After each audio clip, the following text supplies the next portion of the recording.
pause, this is where you go. Welcome to the Mizzle Dub Show, where they know sports. If you wanna know about sports, this is where you go. First down, touchdown, first down, touchdown, yeah. First down, touchdown, first down, touchdown, yeah. First down, touchdown, first down, touchdown, yeah. First down, touchdown, first down, touchdown, yeah. Touchdown, yeah. Touchdown, yeah. Touchdown, yeah. Well, hello, everyone. It's another late night edition, episode 110 Indeed. of the Mizzle Dub God, Show. we're cooking. And as you can see, my partner here, he's done a little bit of upgrading. He now has a microphone. Ladies and gentlemen, welcome to the Mizzle and Dub Show, where the quiet storm might be taking over. KBLX up in this piece. Let's do it. Soft and warm, 102.9 KB. You got to be from the Bay Area to know that, baby. You have to be from the Bay to know about that. Or if you want to go 96.5, light talk, light rock, let's talk, 96.5, KOIT. Let's do it. Oh, stop it. Yes. Yes. Stop it. Yes. We'll be here. How you doing, my brother? How you doing, am sir? Well. I'm trying to understand how it is amazing in this of what we call the NFL, just how 1 year you slightly improve and then you digress the next day or the next season. And is the question being asked about that of Daniel Jones, as I think we have seen enough of the East Rutherford Giants in prime time. It has not worked. They have scored a total of 15 points in those 3 games, including one shutout. I mean, granted, you're playing 2 very good defenses in the 49ers and the Cowboys, which, they did what they were supposed to do. Just watching this game, the Seahawks did everything they possibly could do to keep the Giants in the game, even missed a field goal to still keep it at 14-3. Then they get a little bit of momentum, marching down the field, and then Devin Witherspoon said, screw that, I'm just going to end it right now. And then that young man is an excellent football player. Yes, he is. Read the play beautifully, took it 97 yards, and it basically was the straw that broke the camel's back. I saw that. You posted that. I mean, it's frustration, obviously. And I mean, a couple of bounces might have gone the Giants' way. I know Thibodeau had a chance for an interception that just was off his hands. If he catches that, nobody's catching him all the way to the end zone. Even Gino went out for a series, came back. Drew Lock came in for a series or 2, but Gino came back in. I mean, Gino didn't throw the ball well, but he didn't have to, because, again, when they drafted him on draft day, and I just said, damn it. Like I said, I do not want to see Kenneth Walker III 2 times a year. That is going to be a problem. But I mean, not just him. I mean, Zach Charbonnet from UCLA. I'm just like, does all Seattle do is just find running backs just out of nowhere? That seems. But wait, hold on. They can find the running back, but they sure don't use him when they need to use him. And yes, folks, that is a shot at Pete Carroll for having, for a long time, Jim Harbaugh had the dumbest play calls in Super Bowl history. And then Pete Carroll said, hold my beer, Jim. I got to up you one more time. 2 Super Bowls later, when I decided, I'm not going to give the Oakland man the ball because, he doesn't want to talk to the media because he was going to be named Super Bowl MVP, and the rest, as they say, is history. But the Seahawks do what they have to do, get the win, 24-3. And quiet as it's kept, the NFC West has become pretty competitive through the first 4 weeks of the season. I mean, Yeah. Yes, the Cardinals are 1-3, but they're 1-3. They're not playing like their record. I'll say it like that. They damn near hung with you guys. You was letting them hang around, and they were about one stop away and driving the field to making that game very interesting. Yeah. James Conner has been running the ball like a madman. Joshua Dobbs has played very well since being. Where is that coming from? Well, right. I mean, I think he's always had it in him. He just hasn't been given a fair chance.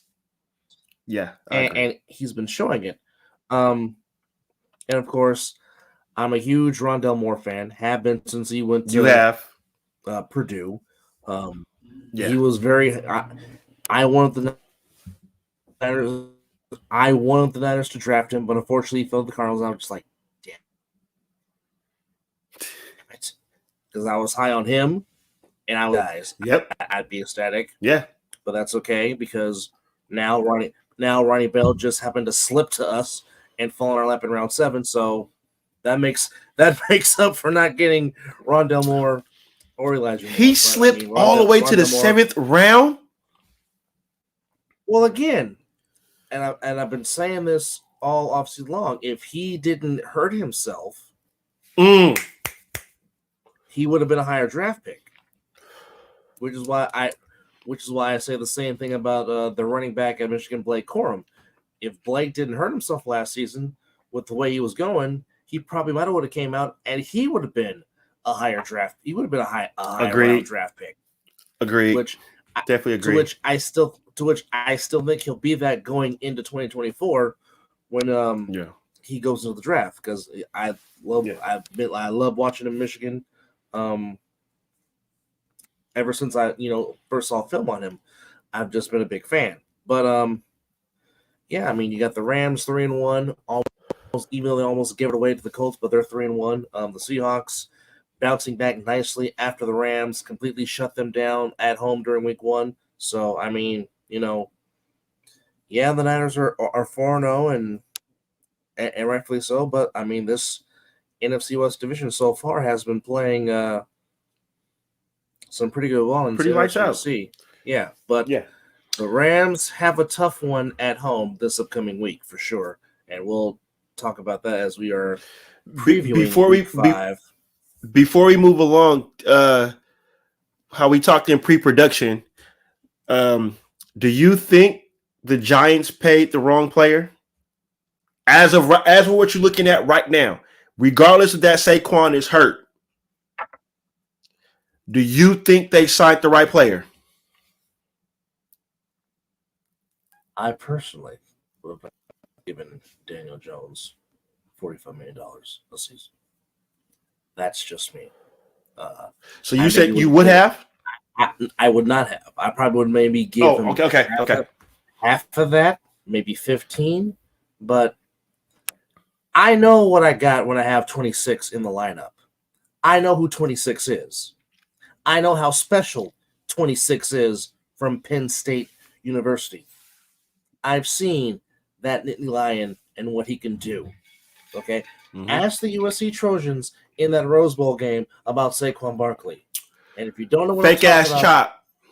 And if you don't know what I'm talking about, go to YouTube, type in the Rose Bowl, Penn State versus USC, and just look at Saquon Barkley highlights. That man ran up and down the field on him. It was not his reason Penn State lost that game. That I will tell you, it was not his fault because he did everything but win the game himself. Yes, him and Martin McSorley. Yeah. Oh yeah.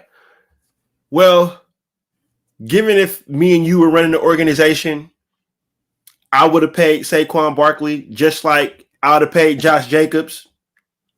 You know what I'm saying? Daniel Jones is like this. He's a wave. True, definite. He's a true roller coaster, no doubt, no question. Yeah, in a roller coaster, yeah. No, but you, like you said, you know what you're getting out of 2-6. Yes, every day. You can run him. He can catch the ball. He'll pick up the blitz.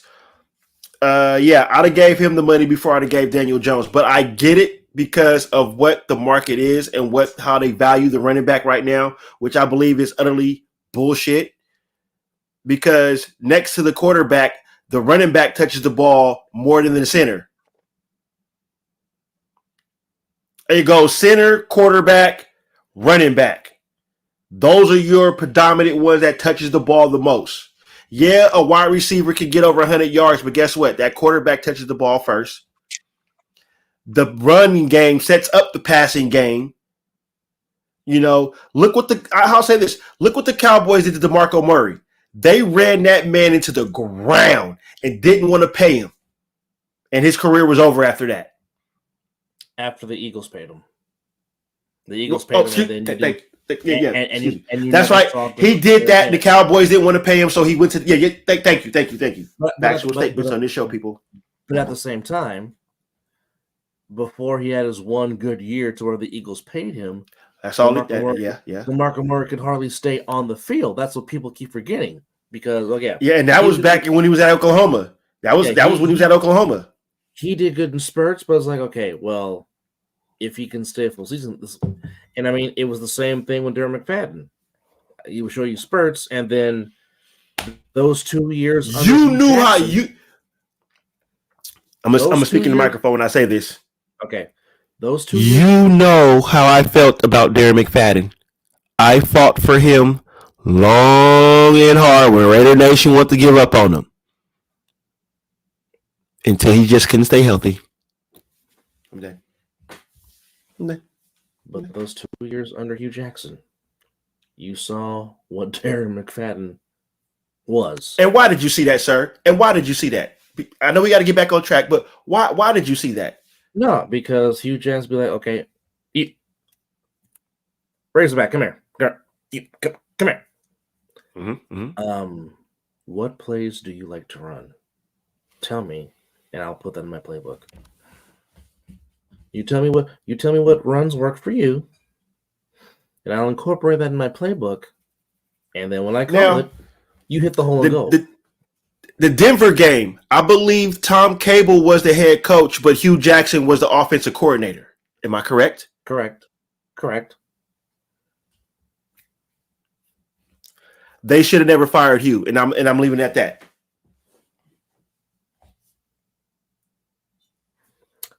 But to answer your question, yes, I definitely would have paid Saquon Barkley. And it's like, I know Daniel Jones has the arm. Why are you so scared to just let it rip and throw the ball down the field? You have some you have some receivers that can go down the field and get the ball. Campbell has speed. Yeah. When he's healthy, Sterling Shepard has speed. Slayton can go get the ball. And hell, you have a rookie from Tennessee by the name of Jalen Hyatt who can go get the ball because he's very doggone fast. Hell, they got one hell of a tight end if he can stay on the field. That too. I mean, it's not like he has nobody to throw the ball to. And I'm just like, come on, Fred Flintstone. I know you got heavy feet, but come on, let it rip. Don't be scared. Yabba dabba doo. I mean, heck, yes, we reference cartoons because if Al Bundy can score 4 touchdowns for Polk High School, dadgummit Daniel Jones let the ball go. Let it rip. He's a fictional character. He compared Daniel Jones to a fictional character. First he calls him Fred Flintstone, and then he compares him to Al Bundy is the gift that keeps on giving. God bless Ed O'Neill. God bless him. Exactly. Number 33, Polk High. Don't forget the name. Don't do it. But anyhow, it's just I don't know. I mean, the Giants took a step forward. Brian Dable, with what he was given, mixed it into a 9-win season, got them into the playoffs, got them a playoff win. They go to Minnesota, upset them in Minnesota. And I mean, no shame in losing to the Eagles. The Eagles are just a better team. And then you come back and they've taken a step back. They've regressed. Maybe not the team per se, but Daniel Jones has regressed, and you're just like, I agree. What gives? Something has to give. Well, when your head coach throws the when your head coach throws the iPad trying to talk to you, that says a whole lot. Yeah. When the tablet's been, but I mean, but sometimes that needs to happen. I mean, we going to the NBA. I don't disagree. Steve Kerr broke a doggone clipboard and like, it's real now. Shit just got real. Shit just got real. It got real. Oh, he big mad. He is big mad. Yes, he is. So, I mean, it gets no easy. I mean, the next 2 weeks, you got, not to spoil, but this upcoming week, you have to go to South Beach and play a very pissed off Miami Dolphins team. Oh yeah, 70 points might be on the board again. 70 points.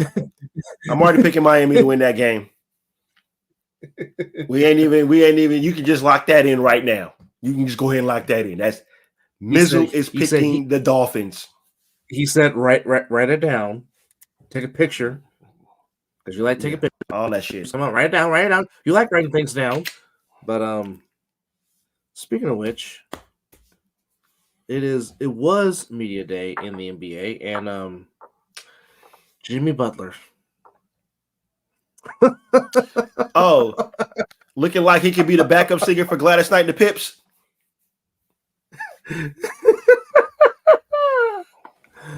But dadgummit, that man can play on my basketball team. I don't care. I don't give a damn what he. That man. I don't give a damn what he wear. He can play on my team any day of the week. That's all I gotta say. Any day. So I mean, we will see how this new load management thing works. I mean, it's nice that Mr. Glass has the intentions of wanting to play all 82 games, but we'll see. As you know, he's always one tear away. Brother, he gonna rip like toilet paper by game 10. I'm not gonna say what Brian normally. I'm not gonna say what B says on the show, but he'll tear that as well too. Shout out to Big B, one of our loyal subscribers. Yes. Big B. Yes. And give some damn good analysis, even though sometimes he does it in his own unique way. But yeah. Well, it wouldn't be B if he didn't do it. That is true. That is a factual statement. Well, I'll say this. It's a good thing it's on Amazon Prime, but unfortunately, Al Michaels might be doing the Orange Cassidy on Thursday night, which exactly just like that, while in the booth with a headset on. But for the second straight year, it's on Amazon Prime. They're matching up for the second straight year on a Thursday, as the Chicago Bears take their 0-4 record to land over Maryland and play on the worst grass field known to man against the 2-2 Commanders, which the Commanders really should be 3-1 because they had a lead against the Eagles, but the Eagles found a way to win this game. Both teams fucked up and lost their leads. This is true. I'm so disappointed. I am so disappointed with the Bears right now. It ain't even funny. I'm over here like, really? And Justin Fields. They did not score in the second half. But also, they did not score in the second half. I get that, but Justin Fields, you are this week's winner of the Scott Mitchell Award. I'm just gonna say, how you gonna fumble the ball and nobody touched you? You just coin toss the football in the air. But you know what's happening a lot lately? And I wish our little big brother was on this show because He would teach you what the number one. He would teach you what the golden number one rule in quarterbacking is. Damn it! Don't do the Eli, or as he would say, don't pat the fucking ball. Don't do it. Because normally when you pat the ball, normally bad things happen. Well, there was a quarterback that was talking about the reason why that happens. It's like a rhythm. It's a rhythm thing for certain quarterbacks. But I agree with you, brother. when you pat the ball, excuse me. Good stuff. When you pat the ball, bad things tend to happen. Well, I'm just going to say this. A Hall of Fame quarterback that throws lefty, that wore number 8, that went to Brigham Young University, that went by the as Orange Cassidy appears again. But he said, and I made a Snapchat video of this many moons ago, and it was actually in your old room in 2785 Hillview, when he said, don't pat the ball. So if Steve Young is saying, don't pat the ball, don't pat the ball. Okay. Well, I'll tell you this. If Steve Young told you to jump off the Golden Gate Bridge, are you going to jump off the Golden Gate Bridge? Okay, I value my life. Hell no. Okay. That's him trying to tell somebody that has... I was just trying to prove the point that I was just saying that a quarterback got interviewed and said it's a rhythm thing. Like I said, I agree with you. Patting the ball is not good. You hold it, get rid of it. That's how I was taught. You keep it here. You keep your elbows locked. I know I played a little bit of football, but I ain't a professional. But it could be a rhythm thing. Like I said, it's a rhythm thing. That probably didn't work for Steve Young. The patting the ball probably worked for Eli because guess what? Mr. Pat the Ball got 2. Yeah, 2. He did. Beating Brady twice. You can talk bad about him patting the ball all you want to. And he beat the Supreme team at the time. Twice. Yes. Twice. So now, granted, playoff Eli was a whole different story because regular season Eli was mediocre at best. But Daniel Jones. Whatever reason, but for a taller version, yes. But for whatever reason, playoff Eli flipped the script, and I go back to 2011. People kept asking me, "Who you rather play, the Packers or the Giants?" I said, "I don't want to see the Giants. I'd rather see Green Bay." Packers. But what happened? Yeah, playoff Eli came to life. They go to Green Bay. I mean, as much great things as Aaron Rodgers has done, he has laid some duds in the playoffs. Now, most of that has been 100%. Because of my team. But the other part has been the Giants too. Facts. However, yes, the Thursday night game this week is the Bears and the Commanders. Commies. Commies.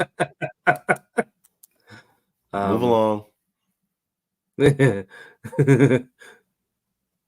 Unless you're picking the Bears and you want to lone wolf it. No, okay. There's some things I'll be proud of lone wolf. I am not lone wolfing anything that involves the Chicago Bears.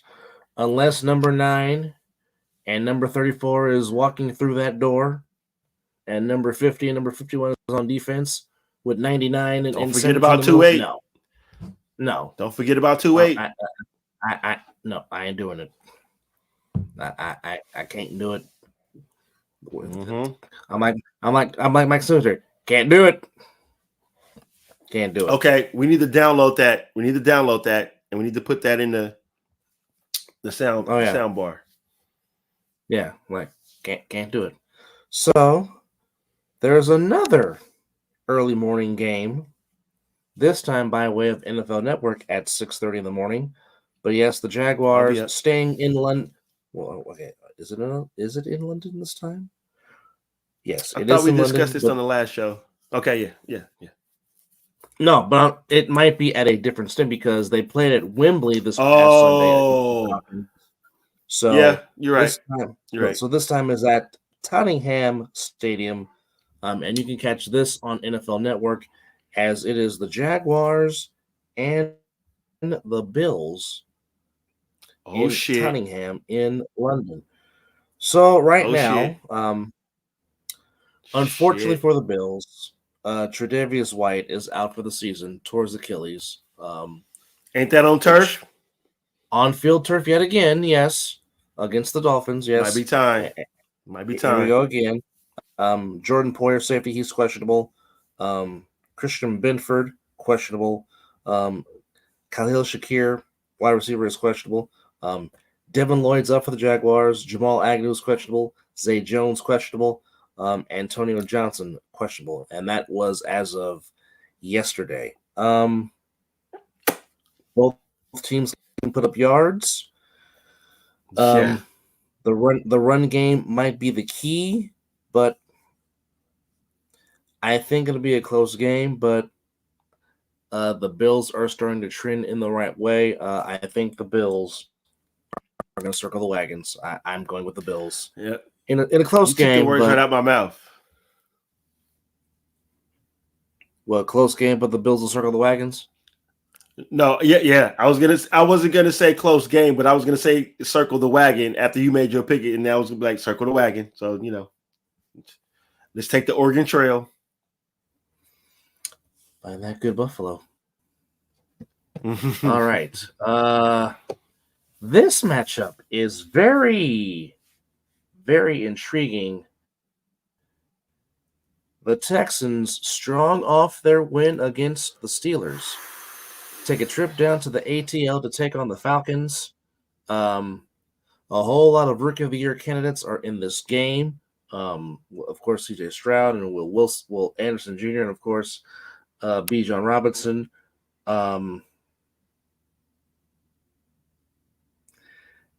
This is a toughie, but you know what? I'm going with the Texans to get their third straight win. I am. I trust CJ Stroud right now over Desmond Ritter.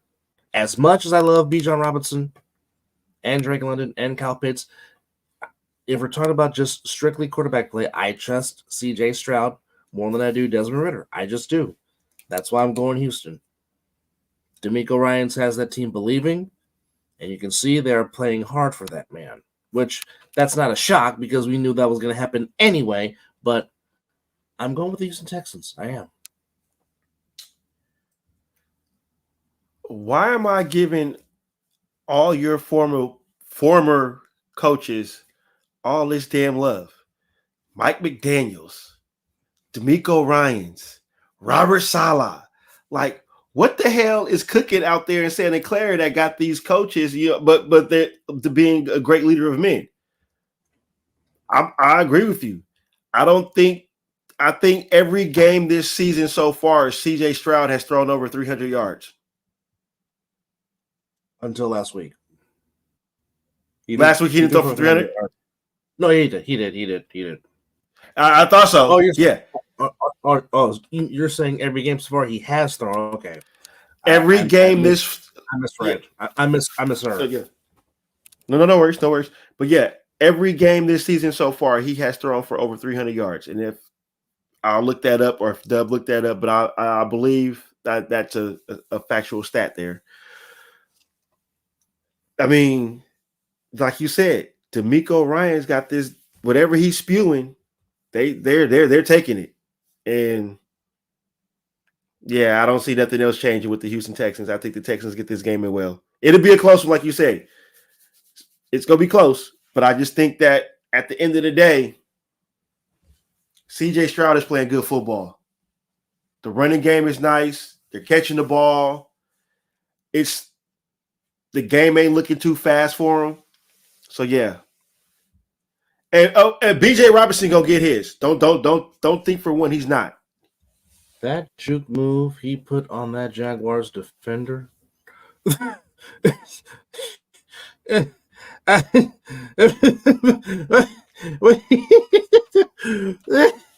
I like. I need to go to Getty's Images and see a steal of that photo of him doing that Oh move. my! Because I'm sorry. I want to know how he was able to get back up and still play in that game because that was just ridiculous. It was almost like I mean, 3-4 juke moves. He did him in. He was big time. he did him in big time. And hello to Hey, our one viewer that is hey, watching. We appreciate you, whoever you may feel be. free to leave a comment. Ah, now they're gone. It was there, now they're gone. Now they're gone. They came, saw, of course. didn't want to leave a comment. Oh well. But we thank you for watching anyway. Yes. But indeed. anyhow, I'm just like, I mean, of course we knew what he was because we saw it in Texas. But I'm just like, this guy, come on, it's too much. Too much. Too much. Hey, well, my boy, what do you say? Too much. This one I'm not going to spend much time on. Panthers in Detroit against the Lions. Lions. Dan Campbell. Dan Campbell. They're playing some positive football. But like again, we're not shocked. We knew once that man took that job, this organization was going to be in the right direction, and it's showing right now. Yes, it is. Now this next game might be the Dr. Jekyll and Mr. Hyde game because you don't know what you might get out of these two. But nonetheless, it is 2-2 versus 2-2. It is the Tennessee Titans going to the Big Horseshoe to take on the Indianapolis Colts. And Jonathan Taylor is practicing with the team. I don't know if he's going to make his season debut on Sunday. If he wants out, he wants out. I know he wants out. But if he does play, that is only going to help Mr. Richardson to where he doesn't have to be the leading passer and leading rusher. It's just you don't know which version of Ryan Tannehill you're going to get, and that's what's scary about the Titans because again, you know who Mike Vrabel is as a head coach. You know his teams are going to play hard. They're going to go to the final whistle. The only one. Go ahead. The only person he wasn't a coach under Belichick, but I'm just saying, the only person to ever be around Belichick to be successful. So far, yeah. He can take McDumbass back. He can take McDummy back. I'm done with the Josh McDaniels experience. I'm done. Oh, we talked about that already. Never mind. I'm sorry. Already, he's done. He said he is done. At the same time, I like the way though that Zach Moss has two-headed monster with Zach Moss and possibly Jonathan Taylor. That will take a lot off Anthony Richardson, where he doesn't feel like he has to win the game himself.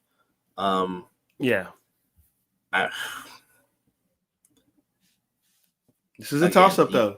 You just don't know which right. You just don't know. I mean, last week against the Bengals, Tannehill was efficient. He was 18 for 25, 240, threw one touchdown, threw one pick, but Derrick Henry got back to being Derrick Henry, to which if he's going off, that certainly helps. Indeed.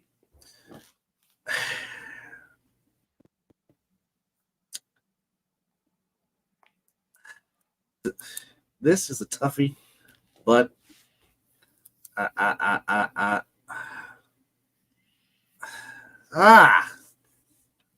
this is a.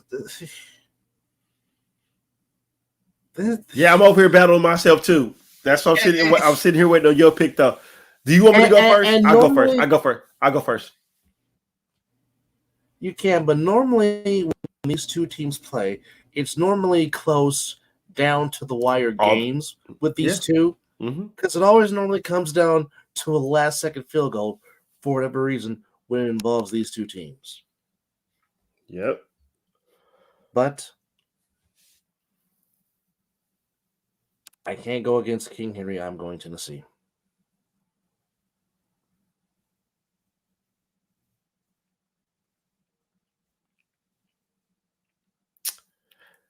I'm gonna take it. I'm going Baltimore Colts. Oh, he's going with the Unitises. Yeah. You heard what I said, ladies and gentlemen. The Colts were Baltimore before they went to Indianapolis. So he's picking the Baltimore Colts to beat the Houston Oilers. Got it. Mm-hmm. Dropping knowledge on them. Okay, like I said, the next game we're not even going to talk about it. We both like the Dolphins. Again, the scoreboard might be lit up in Miami against the Giants. They might score 11 touchdowns. They might get 11. Let's up the ante. He said they might put up 7-7. 7-7. All right. Next game. Very, very intriguing. Because for a lot of reasons. The Saints going to Foxborough to play the Patriots. Will Zappy get the start? Can Carr bounce back from not performing well against the Buccaneers? Will Alvin Kamara's feet get back with him? Because that was Alvin Kamara's first game back from his suspension. And again, I don't want to be that guy, but I'm going to be that guy. All these people that want to say Belichick's the GOAT when it comes to that coaching, shut up. Just shut up right now, because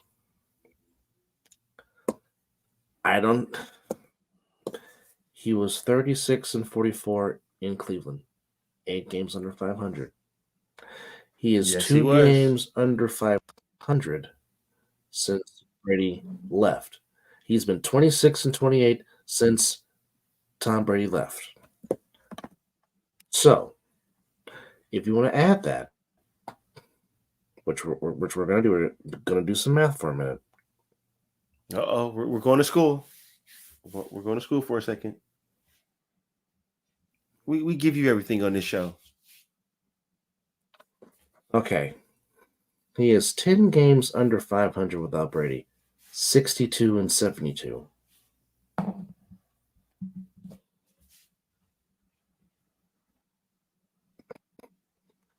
Or if you want to add that Castle season, then you can say 72 and hold on. So basically, he's nothing without Tom Brady. Tom Brady is the reason why he is supposedly the GOAT of coaching, right? So, without Tom Brady, his career record is 72-77. And that's including the Matt Castle season when Matt Castle went 10-5. He's still 5 games under 500 when his quarterback is not named Tom Brady Jr.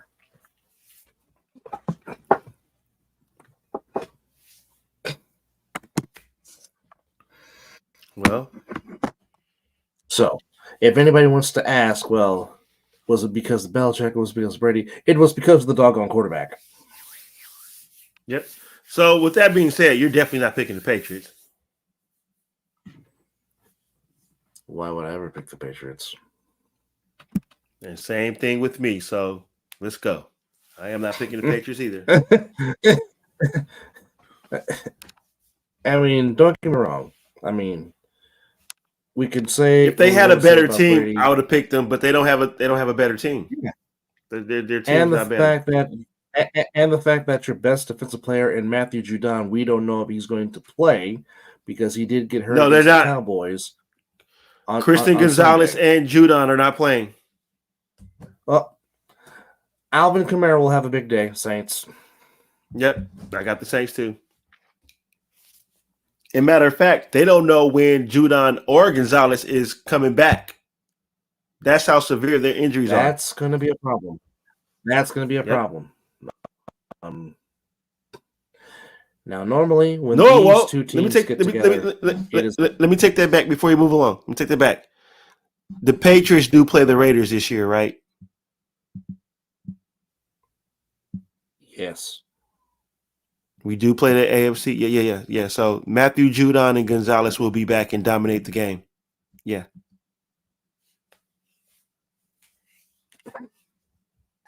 Oh my God.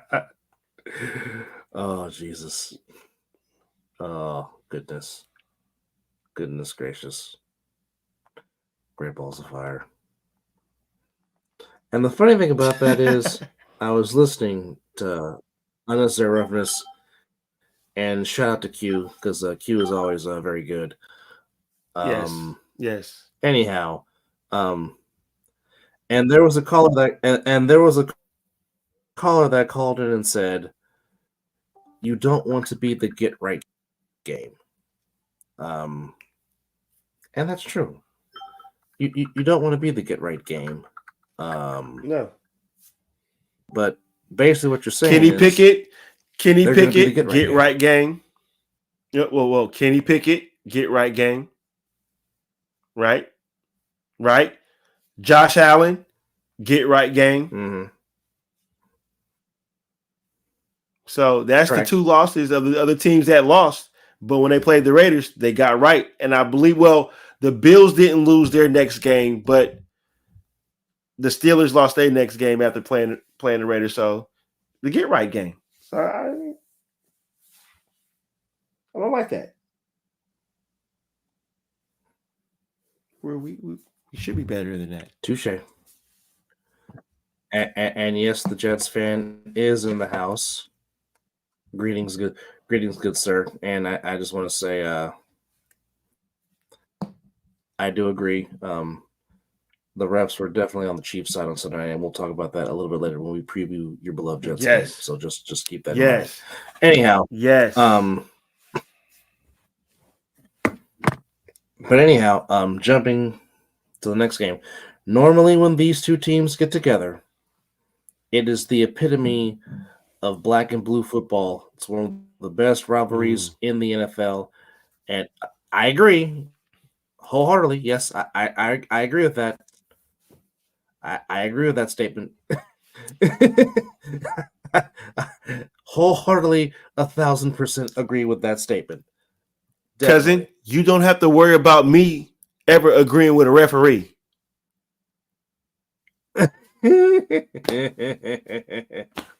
But we do have the 3-1 Baltimore Ravens taking on the 1-3 Pittsburgh Steelers.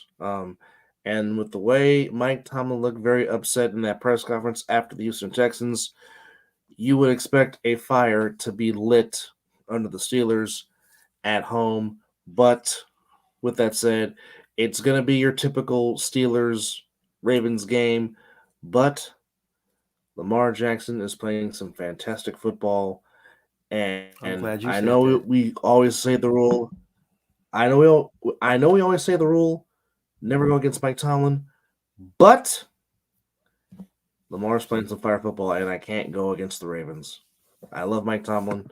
I can't go against Lamar Jackson in this game with the way they're playing right now. I like the Ravens. Well, I'm going to say the same thing because I don't think there's going to be no Kenny Pickett. It's going to be the Mitchell Trubisky show. And good Lord. We know about Mitchell Trubisky. Oh, no, not Meech. Not Meech. Yeah, so Bears fans know about Mr. Trubisky. Yes. And the Elways. So, but anyway, yes. I'm just gonna ride with the Lamar and the Ravens. And wait, and another question before we get up this game: is Odell Beckham gonna play a game? That's a good question, but then again, they don't need to because, like I said, Zay Flowers is doing what I knew he would do. That dude, and he is being exactly that dude. But I mean, the run game with Lamar and Gus Edwards just seems to be working, even though they do have Melvin Gordon in the fold. But Yes. Yes. Hey, it's don't let him just touch the ball. He guaranteed you. He guaranteed to put the church's money on the floor. I mean, on the grass. Easy. Easy. Keep Melvin Gordon on the sideline, watching. Clipboard. but and another reason why for the Steelers, Fryermuth, they're a good tight end. He's going to be out a couple of weeks with an injury, so that certainly does not Oh, help. damn. So that means I got to put him on the bench now? Damn. Yeah, Fantasy football is just horrible this year. yeah, all these injuries. Yes. Hey, it just hurts. But I mean, the big question for the Ravens though is Ronnie Stanley, their offensive tackle. He's questionable. That could possibly be an issue because if he can't play, and I think that's on T.J. Watt's side, T.J. Watt might be feasting. But I still like Baltimore, regardless, in this game. Yeah, because you got the mobile quarterback against T.J. Watt. They'll find a way to make it work for Lamar. Yeah. Now there's the next one. Interesting because they're both 1-3 teams, but one of these 1-3 teams are not playing like their record. It's the Bengals going into Arizona to take on the Cardinals. Now I say that, and I mean they're still giving the Bengals -3, but like I said, the Arizona Cardinals have not played like their record. Now, granted, Bill Parcells made the famous quote, "You are what your record is." So yes, you are 1-3. However, the Cardinals have not played like that. The Cardinals could possibly be 2-2 because if they possibly find a way to beat the Commanders, in addition to them upsetting the Cowboys, they can be 2-2. And like I said, I called last Sunday a trap game when they played the Niners, and it stayed 28-16 for a very, very, very long time. Okay, now the Cardinals just ran out of time per se, and they just couldn't stop one Christian McCaffrey. But Josh Dobbs has been playing well. He's been taking care of the ball. James Conner is making everybody say hi. I'm still that same guy that was in Pittsburgh, and he's playing well. And Mr. Marcus Brown is making people like, hey, I can still play this game. So don't sleep on me. Now, with that said, T. Higgins is questionable. Irv Smith is questionable. So that's gonna do some things. Keontae Ingram, running back, he's questionable. Josh Woods, linebacker, is questionable for the Cardinals, and Ledbetter, the defensive end, is questionable. It's just, I know Joe Burrow is not fully healthy. Now you to it. And now you have Jonathan Chase talking about I'm always effing open. It is frustration starting to set in, and is the Super Bowl hangover from 2 years ago starting to get to the Bengals? Are you doing it? Oh, you about to do it. You are about to do it. Well, there's too many questions with Cincinnati, and I like the way the Cardinals play. I'm going with the Red Sea. I'm going to pick the Birds. Ooh, and I normally don't pick my division to win, but no, you don't. No, you don't. There's too many questions with Cincinnati, and like I said, the Cardinals are not playing like they're 1-3. So, I mean, true. Just true. For lack of a better term, if you want to call it an upset, call it an upset. But I'm picking the Cardinals to beat the Bengals at home. Okay, so that was going to be my first question. Is it in the Big Toaster? So you answer that. It is at the Big Toaster in Glendale. Yes, it is. Yeah, so it's the Big Toaster.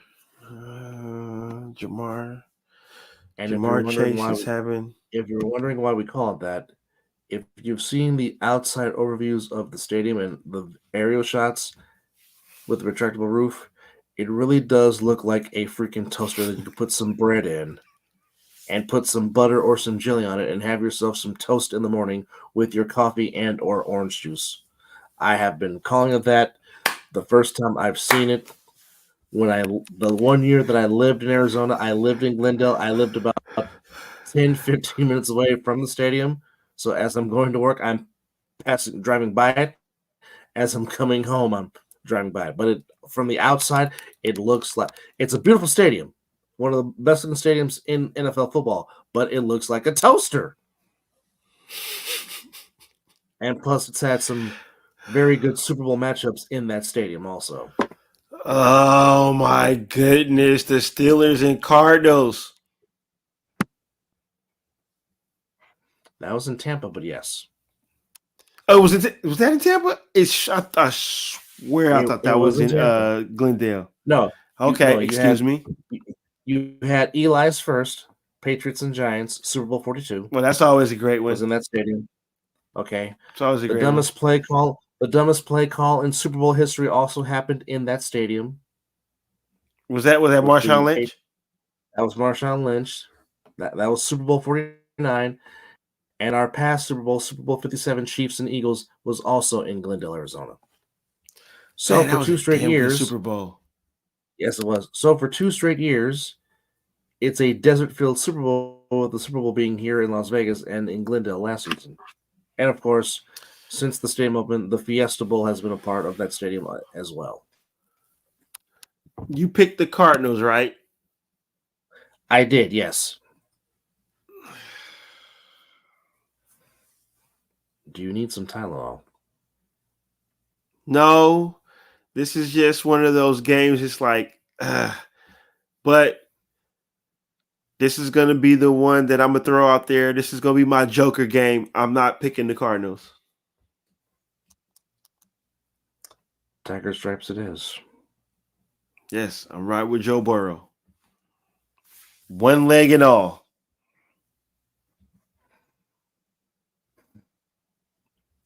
Next game coming up. The Eagles travel to SoFi to take on the Inglewood Rams. There's questions about Stafford's hip because he hurt his hip against the Colts, but doesn't matter. I'm picking the Eagles because they're playing the Rams, and that's all there is to it. But you picked the Cardinals to win. Feed that Georgia Bulldog the football. Yes, I did, because I'm not something's not right with Cincinnati. And plus, again, Matthew Stafford's hip. If he can't play, that's going to be a problem for the Rams offense. And plus, you know the rule. And plus, you know the rule. Until they beat you, if you're undefeated, I'm riding with you. Well, nobody in the NFL right now has an answer for part of my name and your nephew. DeAndre Swift is out there playing some tremendous football right now. He's back home. He is a Philadelphia native. He's back home. And yes. dadgummit, I don't think I would want to run into his dad in a Philadelphia alley when it's dark. No. Not at all. So just no, thank you. Definitely don't want that. But with that being said, I'm riding with DeAndre Swift and the Philadelphia Eagles on that one. I just think too much AJ Brown, too much DeAndre Swift. Just Jalen Hurts it's gonna be a nice game, but yeah, just too much talent on the Eagles right now. 2 old AFL teams going at it in Mile High. The Jets taking on the Broncos, and I will say this. We know what the Jets' defense is. If Zach Wilson can build off his performance, because Zach Wilson played very well against the Chiefs on Sunday night. And he went up there and took the L like a man, saying, that fumble was on me. I can't do that. He grew up. That's a sign of maturity. And then you saw his teammates. You saw his teammates encouraging him. You saw Randall Cobb patting him on the shoulder saying, hey, next time we'll get it. If Zach Wilson can build off, okay, the talent is there. Did you see the look at it in that picture? I saw it at Brigham Young. Did you see the look? Yeah. Oh, he was pissed. BYU he was mad. No. What? I don't know if you saw the picture. They got a picture of when him and Patrick Mahomes was talking, or when Patrick Mahomes was talking in his ear. Mm-hmm. That man had a. Mm-hmm. It was a look in his eye. It was definitely a look in his eye, and I'm gonna step ahead in front of you real quick and say this for the most. I'm gonna go ahead and say this. I'm not picking the Jets because they're playing the Broncos, and you know how I feel about that. I'm picking the Jets just because of what the hell they went through on Sunday Night Football, to where they clearly got hosed. Clearly, on one play, the dude was getting held, and he's slapping the dude's helmet to try to get attention. Everybody in America saw that was a hold. But Zach Wilson gonna come out there, and I think he's gonna have a tremendous game. So I got the Jets. And I mean for the most part, Zach Wilson outplayed Patrick Mahomes. Yet because everybody else in the media even said that. Horrible. Yep. And I posted, and I don't care what anybody says. This is my thought. I posted on my Facebook. I'm telling you, they miss Eric Bieniemy calling plays. I mean, he doesn't call plays, but they miss Eric Bieniemy's play chart. They miss his offense because the Chiefs are not scoring, with the exception of the Bears game when they put up 41. But with the exception of that, the Chiefs have struggled to score the ball because they only put up 20 against the Lions. Like I said, they put up 41 against the Bears, but they only scored 17 to beat the Jaguars. Okay. They only scored 23 to beat the Jets. And granted, with the two calls that should have been called, because, I mean, Johnson was being held for dear life, and I'm just like, what are you not seeing? And of course, the whole Sauce Gardner thing, I mean, he's being held. There was a little bit of a push-off. You saw the Chiefs receiver extend his hand. If it wasn't for the running of Mahomes and the running of Pacheco and that fumble, the Jets kind of pulled off this upset because, like I said, Zach Wilson looked locked in. He was having confidence in those throws. I mean, that back should have thrown that touchdown when they tied it to 20 was in a very tight window and made it fit. And Garrett Wilson just continues to make catches that you just can't believe, because I'm just like, how did he catch that ball on the sideline and make it not bobble right by the exactly. It's insane. But I just the Broncos got lucky they were playing the Bears, because that game they should have lost and they should be 0-4. But I just don't think the Broncos can do that 2 straight weeks. And like I said, the Jets are playing with some purpose. It seemed like that team rallied around Zach Wilson, and I hope Zach Wilson can continue that momentum into Mile High. And not only just that, now it was that their head coach, Robert Saleh. Go ahead. Robert Saleh should have asked. I wanted him to go off at the podium, because he gave you that passion on the sideline to the referee. So if you're doing that on the sideline, did he ever? Oh my goodness! And he was right.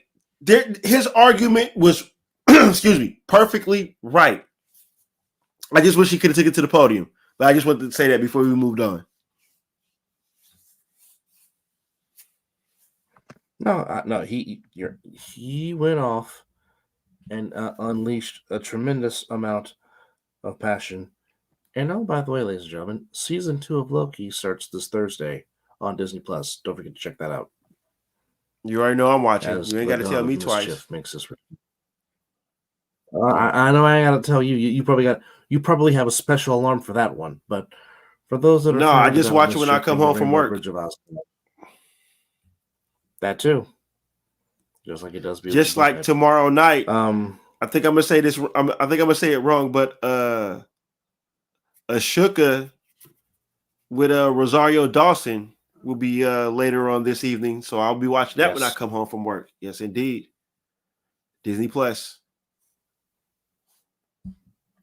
yes, indeed. So speaking of the Chiefs, they traveled to Minnesota to take I'm on the not picking Kansas them. City Chiefs. I'm picking them. Are you talking about Kirk Cousins or are you talking about the Chiefs? No, I'm gonna pick the Chiefs. You sound like your puppy just had a conniption. I don't want to pick the Chiefs, but they're playing the Vikings, right? So yeah.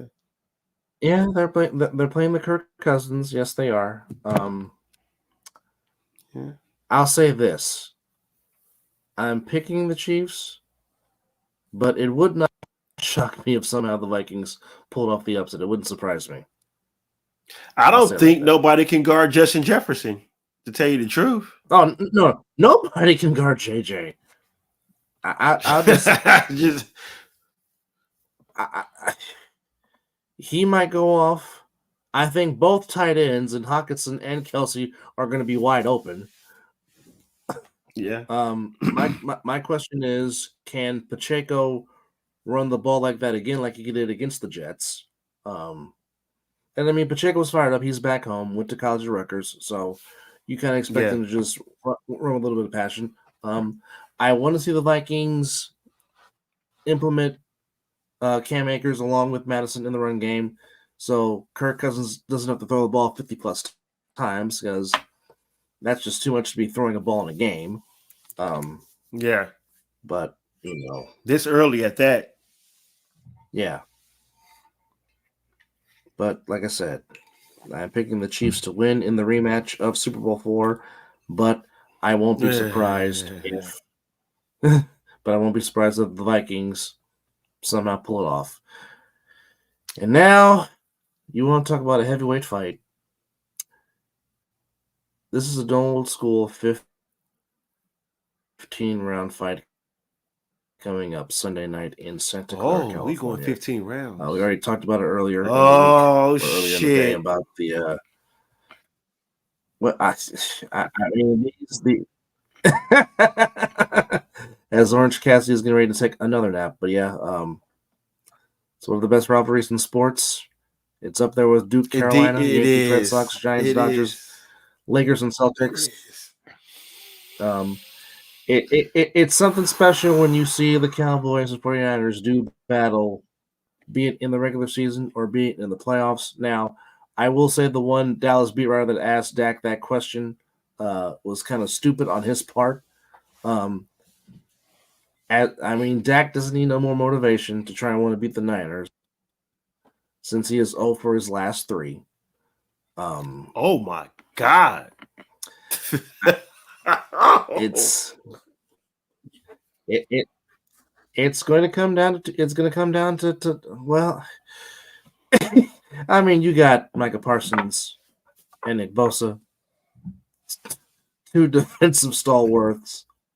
I mean, you really can call Bosa, Parsons, and TJ Watt. You literally can call them 1A, B, and C. You really can with those 3. It, it's hard to pick one, and I mean, heck, you could put in Myles Garrett as 1D with those 4. I mean, those 2 see. Because I mean, if you're the Cowboys, you gotta know where 97 is. If you're the Niners, you have to know where number 11 is.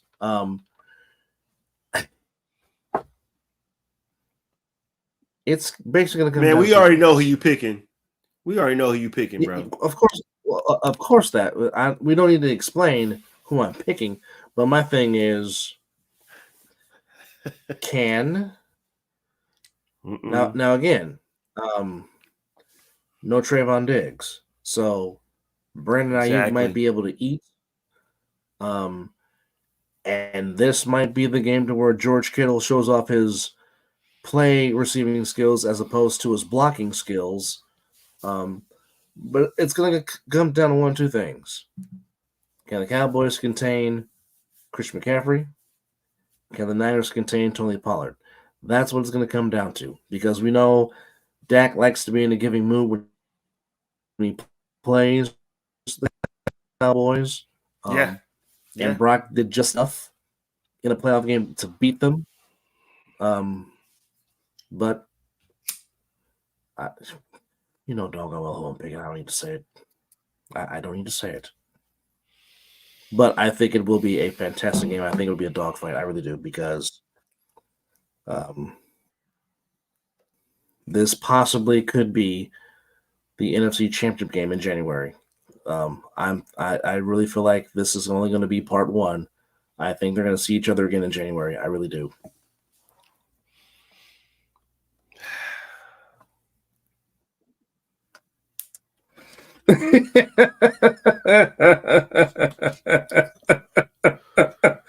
You look like you're about to get ready and go write a song and rap something in the studio. This is a fucked up situation that I'm in right now. One, giving that I want to. You hate my I want team. to honestly speak.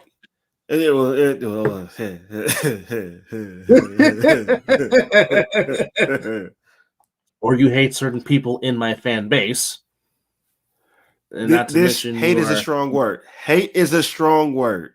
Okay, you strongly dislike a lot of people in my fan base that you just want to slap the hell out of, and I understand it.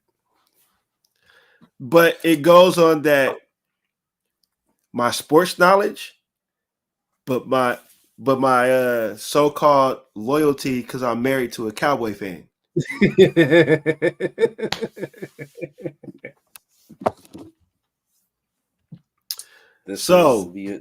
This is the truth.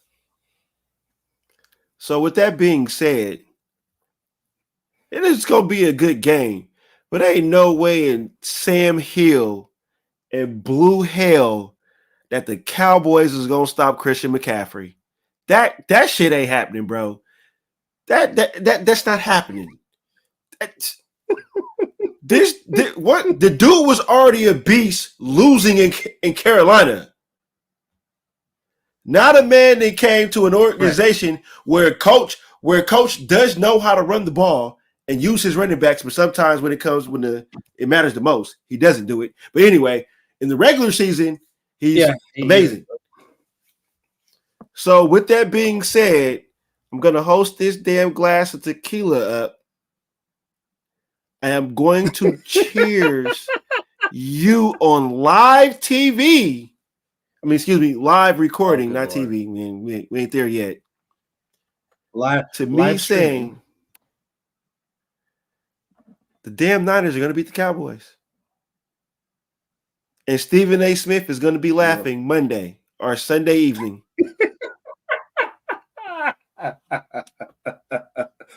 Wanting to anybody that is what to any to the one person that is watching us right now as we're live at 1:51 in the morning Pacific Standard Time. But yes, she may watch this. I don't know, and if she does, and if I come back on the next show with a sad looking face, but no, on honesty. I'm going with the Niners because I just believe that they're the. I already told you as I take this shot, I got y'all getting back to the damn Super Bowl, man. So Niners. Now let me ask you this: since we are officially a quarter past the season, is it a fair assessment? Is it a fair assessment to say that right now Christian McCaffrey is the odds in front MVP right now in the NFL?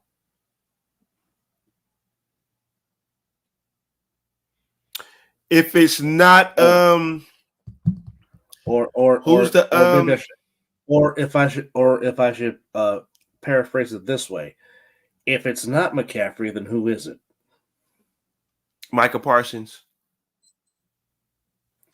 and that's and that's a and that's a very good, and he makes a very doggone very good case. I mean, and see, because it's the two teams that are right now are pretty much. I mean, the Eagles are up there too, but it's the Eagles. I mean, but if anybody's that's making noise, is Micah Parsons. He's been doing it since game one. But Correct. Christian McCaffrey is playing, but he was doing this last year. But now it's elevated because he's unleashed. Shanahan is unleashing him right now. And damn it, if he stops doing that, right, you guys are not going to go to the Super Bowl and you won't win the Super Bowl. I mean, don't run him to the ground. Like you said, use Elijah Mitchell. Use it, but yeah, in pressure situations or if the game is on the line, I mean, establish him early. But if he has run away with it, don't abuse him. Put in Elijah Mitchell. No. But pressure situations, you use him. I.e., if my head coach could have used Josh Jacobs at the goal line on that first and goal, I believe. Yes. Okay, I'm sorry, but yeah, Niners, man. But yeah. It's just I don't see you guys. The Seahawks might give you a little grief, maybe. The Rams, Brock Purdy and CMC are locked in. Them two, and Ayuk is out there just playing tremendous football. Debo ain't been unleashed yet. Jennings ain't been unleashed yet. Kittle ain't being unleashed yet, and I'm sitting here giving all this fucking Niner love. It must be nice to be fucking winning. It must be fucking nice. It's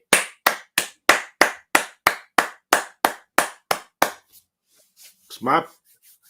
I will say. I will say this. If he's lined up on the right side next to McKivitz and Burford, they might want to double team Micah Parsons. Because the left side is going to be fine with Aaron Banks. I want to do that. And Trent Williams. That is true. That is true. But I do agree with what you're saying. You don't want to abuse CMC's legs because you want him in January. You're going to need him in January, especially if you get home field throughout the playoffs, which is why now more so than ever, the number one seed is very. Yeah, this game matters right here. Yeah. Yeah, I mean this game really matters. This is huge for number one seed implications in the NFC, with of course the Eagles being the other 4-0 team that does fit into this equation. But I agree. You want to preserve CMC's legs. You have Jordan Mason. You have Elijah Mitchell, which Elijah Mitchell did not play on Sunday, but again, you have those two to complement CMC to where you don't want to abuse him, but again, at the same time, he takes care of his body so well, and he's just hard to hard to hit and break down. It's just he does. I know for me, we've been wanting an offense to complement this defense. Now, yeah, there was some holes in the defense last week that gave us some stuff against the Cardinals, but as I was explaining to somebody, I said, look, normally in division games, that's what normally happens. Okay? Facts. You're not going to beat a team every week 30-7. That's not going to happen in the NFL because any given Sunday, anything can happen. Now, you look at the non-division opponents the Niners have played in the Steelers and in the Giants. They gave up 7 and 12 points, respectively. Coming into the game against the Cardinals, they were only giving up 14 points per game, which is a very good scoring. Which is a very good scoring defense. Teams are going to get yards. True enough, they're going to get yards. But to me, the one thing I go off when it comes to defense is scoring defense, and are you forcing turnovers, and are you stopping the run? And for the most part, the Niners are. So Yeah. let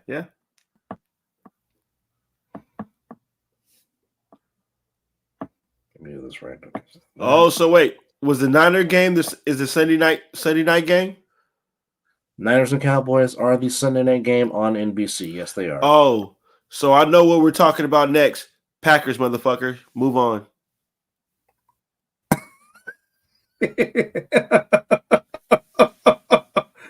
Well, that's the last game. That's the last game since your team is on Monday night.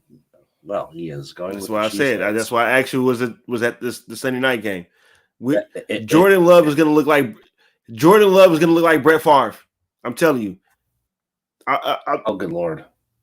And well, you know what? Let me Okay, retract that statement. I'm sorry. Hold on. I'm sorry. The defense is playing the second half against the Chargers because the Chargers was up 24-7, I believe. Correct. What was I can't remember. Was it so? The final score was they won by a touchdown. Correct. Touchdown. Correct. It was 31-24 was the final score. If I'm no. We had 17 points. No, 24-17. It was 24-17. 24-17. Okay. So I can't rip the defense because the defense stepped up in the second half because the Chargers did not score in the second half. And they held Justin Herbert to hit the worst stat-wise of his career. Yeah. We have an offensive-minded head coach, and they have not scored 20 points at all this season. You started a rookie, you put him in the worst situations, but you get to the goal line, and you didn't establish your workhorse. I'm sorry. I don't trust Josh McDaniels. Packers. Well, my. And that game is at Allegiant. Yeah, that's not home field advantage. Okay, so let me ask you this question. How can they go about trying to get a win and end this 3-game losing streak against the Green Bay Packers? Are you asking me this with the rookie starting or Jimmy Garoppolo?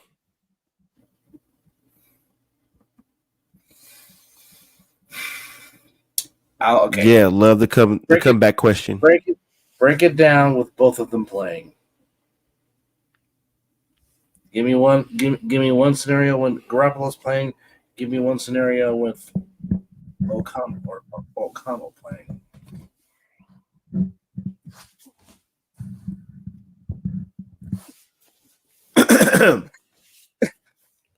Ladies and gentlemen, in order for them to beat the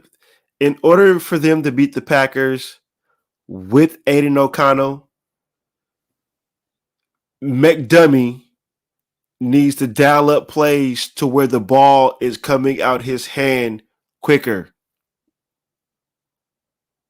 So if you saw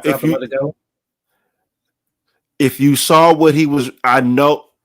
Please listen to what I'm saying when I say what I saw in preseason. I'm not trying to say that what it could be. If you saw what Aiden O'Connell was doing in the preseason, a lot of against whatever, it was 1, 2, maybe 4, ball is out. It wasn't what he was doing against the Chargers Sunday. So what I'm saying is let the ball come out a lot quicker for him. Get JJ established like you were trying. Keep going with that.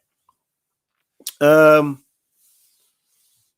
we get Michael Mayer involved a little bit more? I mean, it was nice to see Hunter Renfrow make an appearance. It was wonderful. It was nice. I need the defense to play just like they played in the second half. You were flying around. I think we'll have Nate Hobbs back. I think we'll have Nate Hobbs back, and I need Patrick Graham to stop putting the rookie on the island. You already experienced that long enough. Slide him a little bit of help. He's a good tackler in space when in the run game, or if it's a quick a quick pass that he can react to going to the receiver. That's what ain't no. And I think Josh McDaniels helped him out a little bit with JJ because he was using him in the running game, but he was also in the passing game. So if you're going to do that, continue that. Now, you want me to act? You asking me how to win with Jimmy Garoppolo? Do not open the playbook with deep balls to Devontae Adams, because if you get Devontae Adams murdered one more time, I think Raider Nation is going to come for your head. I'm sick of the deep balls with the hospital balls that Jimmy G throws. Now with Jimmy G, You said hospital. Wow. With Jimmy G, This man said balls.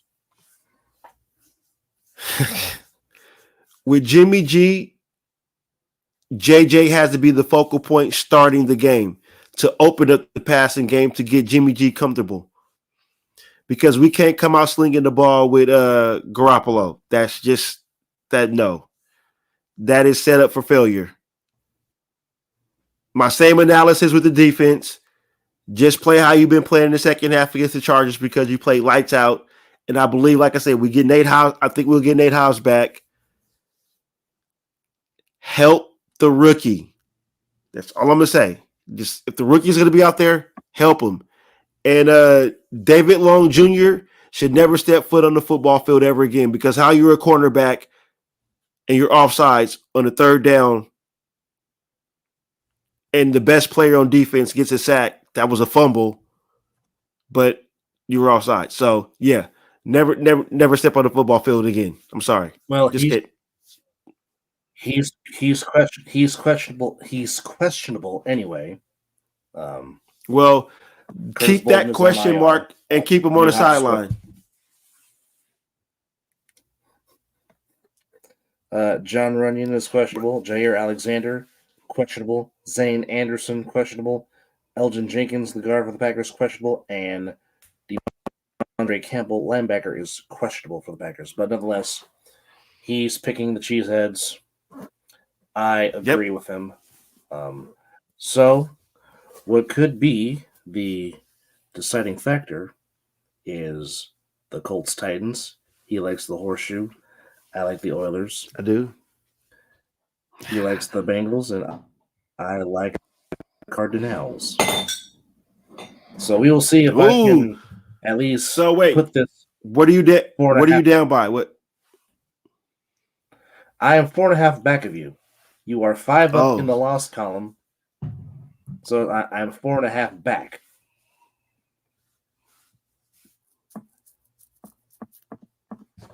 So that's, but I mean, there's really not anything. But here's the thing: the crazy thing is, anything can happen in the midst of this season. I mean, I'm winning right now, and I got whatever's going on, but I can get into a slump of picks, and you can just easily come back in. It's not how you start; it's how you finish. That is correct. That is correct. But just a reminder, again, starting later on today, it is the wild card series of the Major League Baseball playoffs.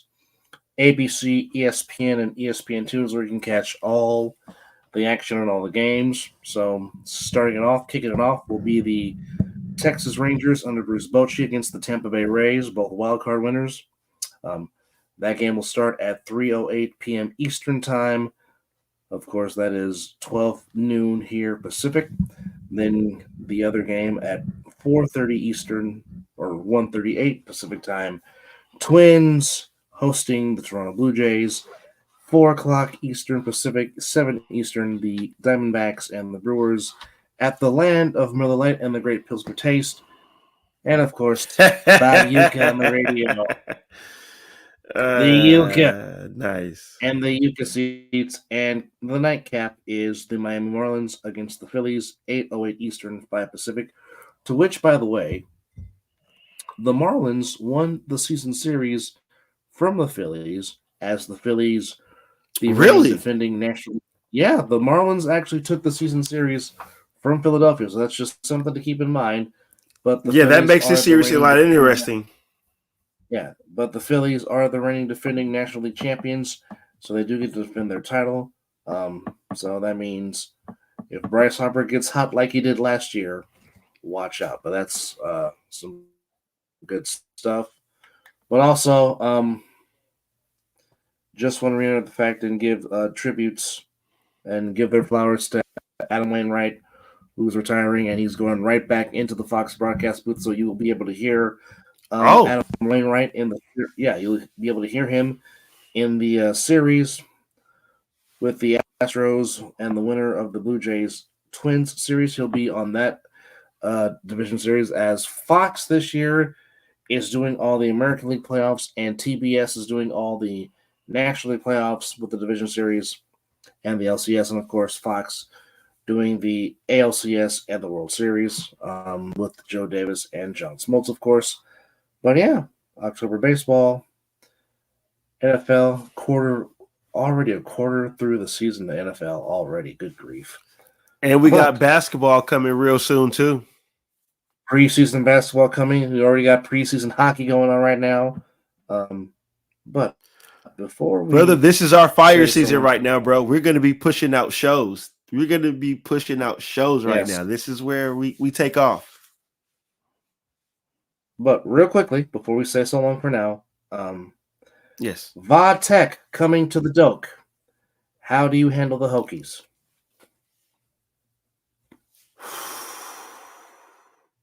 Coming off your bye week.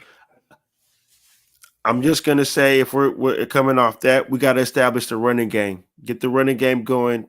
Help out. I know we're doing good in the passing game, but if we're going to be ready to take off and be in this top 5 or even try to smell the playoffs, excuse me, we're going to have to really establish the running game and start knowing how to chew out clock and really put teams away when we got that lead. So this should be a game to where we should establish, to where we should show to that we're ready to be in the top 5, or not even just be in the top 5, get us into the national championship talk. I am really riding what was going on with my Seminoles right now. I know I was hard on them last year. They showed me something. They shut me up.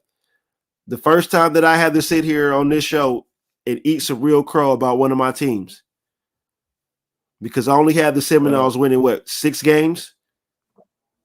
In between 4 and 6, yes. Yeah. And they came away with 10. Yeah, exactly. Well, so real quickly. Go ahead. Okay. Oh, I'll just say real quick before you move.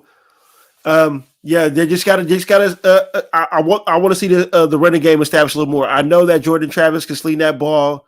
Coleman is a beast, and he's, as long as he stays, I hope he stays at least 3 years, because I think I can win a national title with him. Him and Jordan Travis might can win a natty. Yeah, I'm calling it right now. But establish a running game. This is the game that you should try to implement that in your offense, because your passing game is good. The defense is solid. We're stout. We're good. So just be the original Chop, and let's go there and play Florida State football. I'm on the train now. I'm not going to be hard on them as long as they continue to play good football. They're good. Well, some real good matchups are coming up in the top 25 this week. You got Notre Dame and Louisville. Number 2 Notre Dame against Louisville, 5-1 against 5-0. That should be very, very intriguing. Yep. LSU and Missouri. Missouri in the number is 21. LSU is ranked 23rd. Maryland 5-0 taking on Ohio State 4-0. And of course, the Red River Shootout, Texas and Oklahoma. Both teams 5-0. Texas, of course, number 3. Oklahoma, number 12.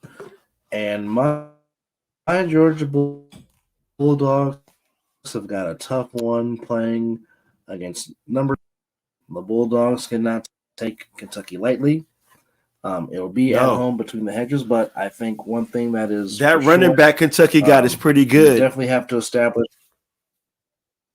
Yeah, Mr. Davis is going to be a problem for Kentucky, and Larry is throwing the ball well. But if Yeah. Edwards, if Edwards for Georgia can get started early and not late because he was effective late, but if he can get going early, that's going to help. And of course, feed number 19 the football. Let Mr. Bowers eat, eat, eat. Agreed. But with that Yeah. said, episode number 110 of the Mizzle and Dub Show in the books. And we thank our one viewer for staying with us for most of the duration of the show. And of course, thank you to our good friend, the Jets fan, for chipping in with his comments and releasing his passion about how he feels. Again, Thursday night starts off with the Commanders and the Bears on Amazon Prime. And of course, tomorrow, 3 straight days. If it now remember, the wild card playoffs is a best of three. So if it goes all three, it'll be Thursday. It will be Tuesday, Wednesday, Thursday, the third, the fourth, and the fifth.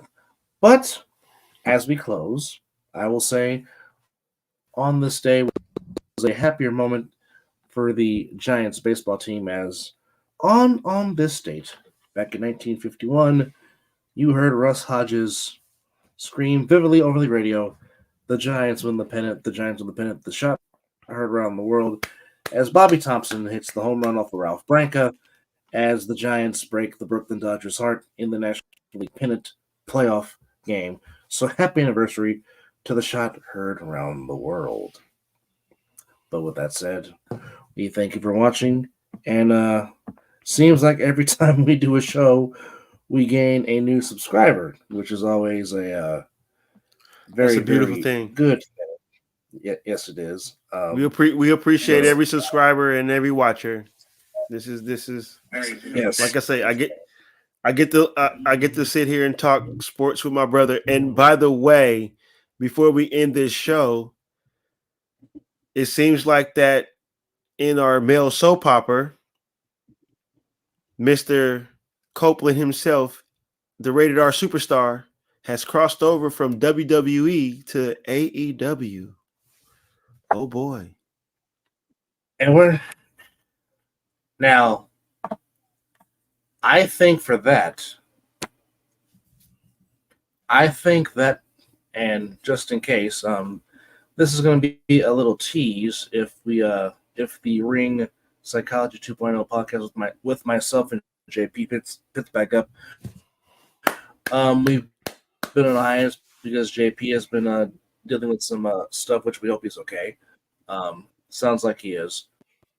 So if we do pick it back up on this upcoming Thursday with the Ring Psychology 2.0 podcast, I think this carries more weight than CM Punk coming to ECW the first time. And here's why I say that, because Whoa. Edge, Adam Copeland, he's been. Are you dropping that knowledge? Yeah, I say that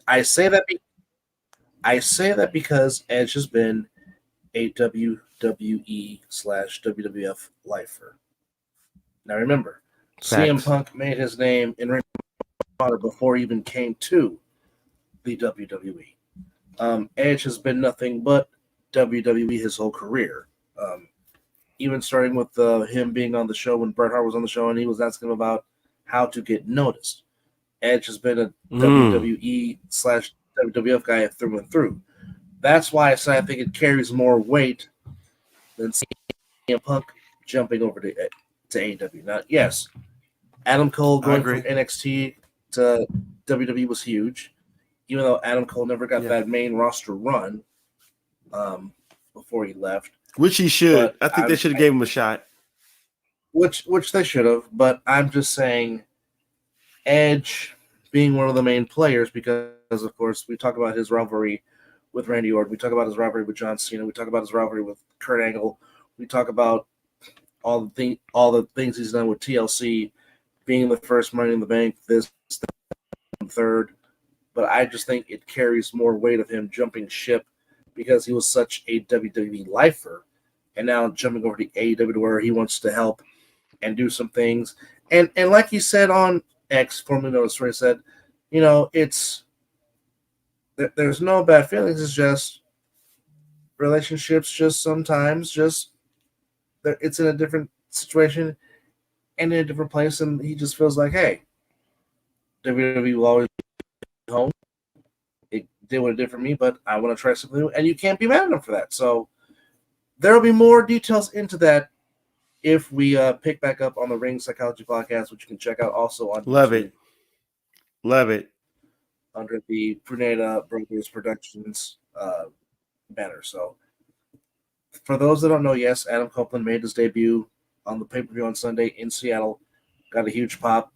Came to the assistance of Sting and Darby Big Allin pop. against Christian. But I mean, like Edge always said, if he's going to have one more run, of course he wants to involve his best friend Christian because they came into this business together. Why not go out together? So that's a little teaser for this upcoming Thursday. So just check it out. Again, it's the Ring Psychology 2.0 podcast with myself and JB. So hopefully we'll pick back up this Thursday, but we will keep you informed. But in the meantime, it's time for me and Mizzle to go take a nap because, bills don't stop. But we thank you for coming in and watching. Enjoy these football games starting on Thursday and enjoy the college matchups and enjoy these baseball playoffs as October baseball, as you see under my name, October baseball. I love it. It's here. And of course, as I always say, this year the Yankees are not in, so I don't have to say that. But as always, anybody but the Dodgers. Oh, yes. Anybody but the damn Dodgers. Good show, brother. Anybody but that team. But again, he's Mizzle. I'm Dub. Or should I say, for the Voltron Force, as he forms Blazing Sword, Yeah. I'm Dub. And as always, it's 12:05 o'clock some damn where. Oh, yeah.